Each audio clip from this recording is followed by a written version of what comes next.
Howdy, this is DJ.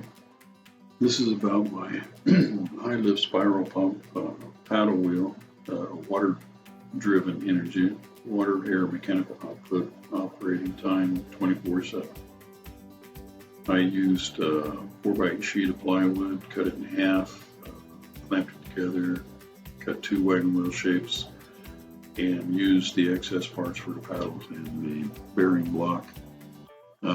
There you can see I have a 4x8 sheet laid out.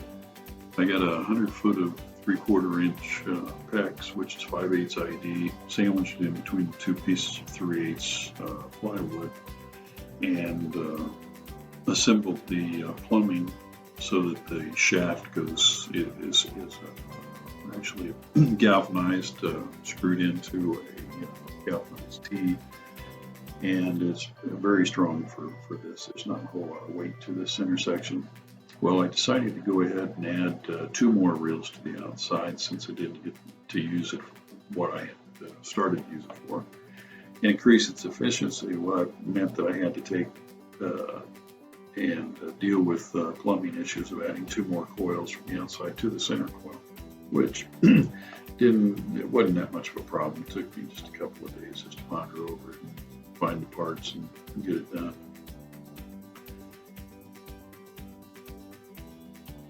Here you see the results. I've got the parts. I've started to put it together. I added a clear hose in there large enough so that I can take and get a visual of the air passing through the system before it went out. I can even put a Wi-Fi camera to get a still of it, watching it and recording it. So that makes me pretty happy. Here you see the bearing block.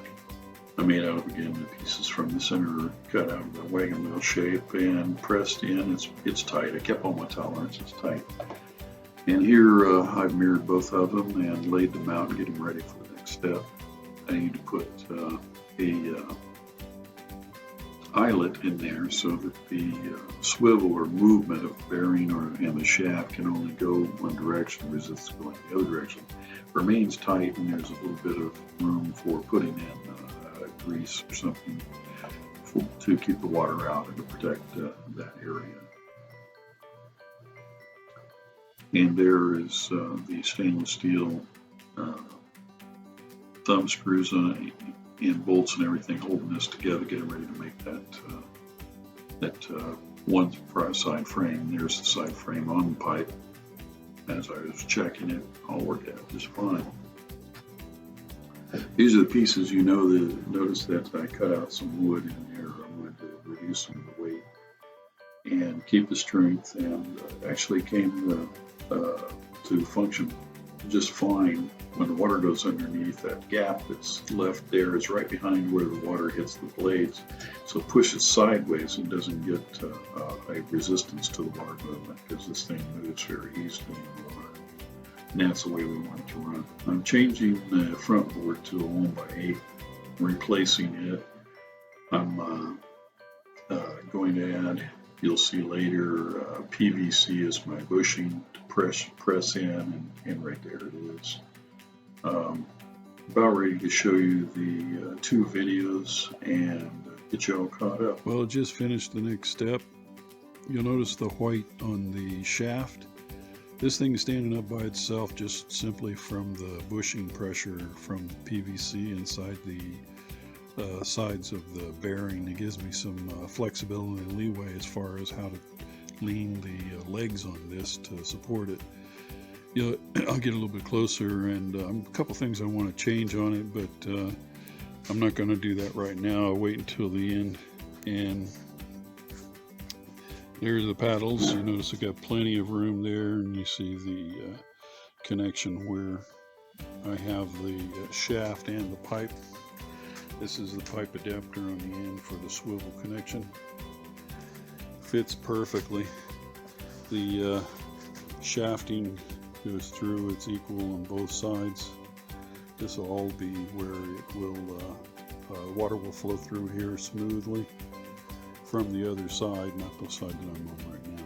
And then the paddles will be all the way around, and I've got 2 more inches to add on either side of the paddles at the bottom.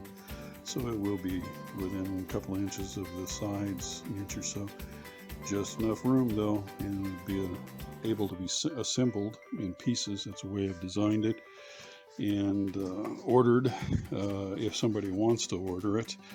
I was thinking about changing the restraints for the pipe on the side. Instead of the wood, I need to go a little bit lighter. I'd like to make it as light as possible. I can handle it myself, but so I was thinking about PVC, and I was going to use the wire ties to hold it down in place, and at the very end use a bolt and pipe set up so that it can be anchored down on the ends. I think it'll be lighter, and it'll give me a tube to transfer some lighting wiring or whatever through it, and then on the end it'll give me something to put an LED light in or something, so when it turns it's enclosed and not getting wet. But this pressured on just right. I'm going to change the plastic PVC end to a metal one, brass, I think, so that we can resist corrosion, water, other issues.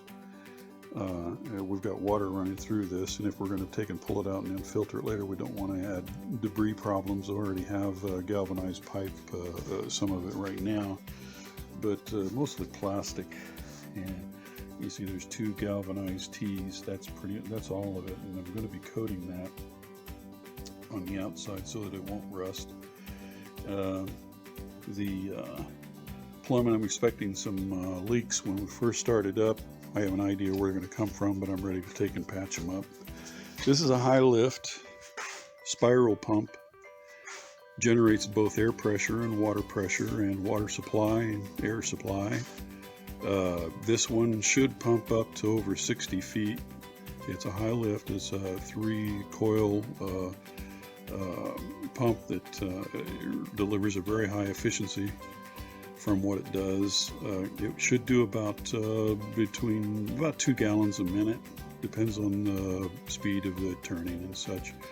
But even a slow one, from what I've seen of the creek water and stuff, if you put a leaf or anything in the water and it moves, let's say 1 foot in 1 second, and in that foot, see, that's taller than a gallon jug, and then you figure the area across the water and the depth, and you'll get an idea of how many gallons per minute is being moved through there, and that's the speed we can look at this turning at that kind of a speed.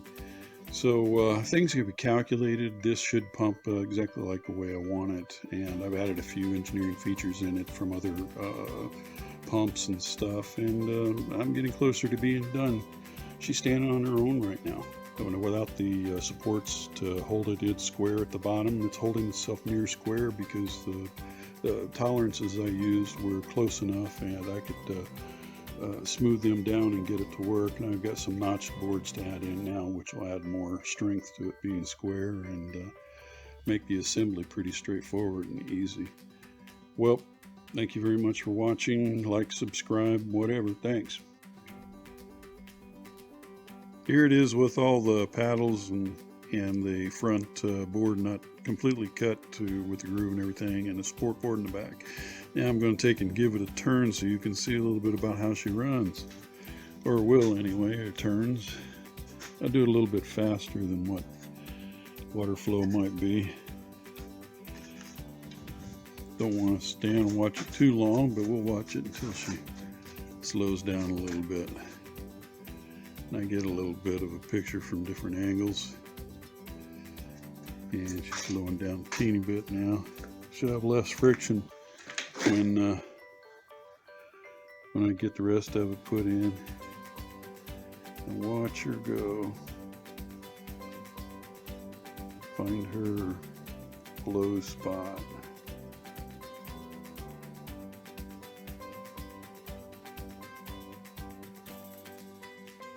That's how easy it is to turn. That's with a little bit of friction still. Well, that's it so far. I've got some more work to do. I got some more cuts. They should look prettier the more I do. Thank you. Bye-bye.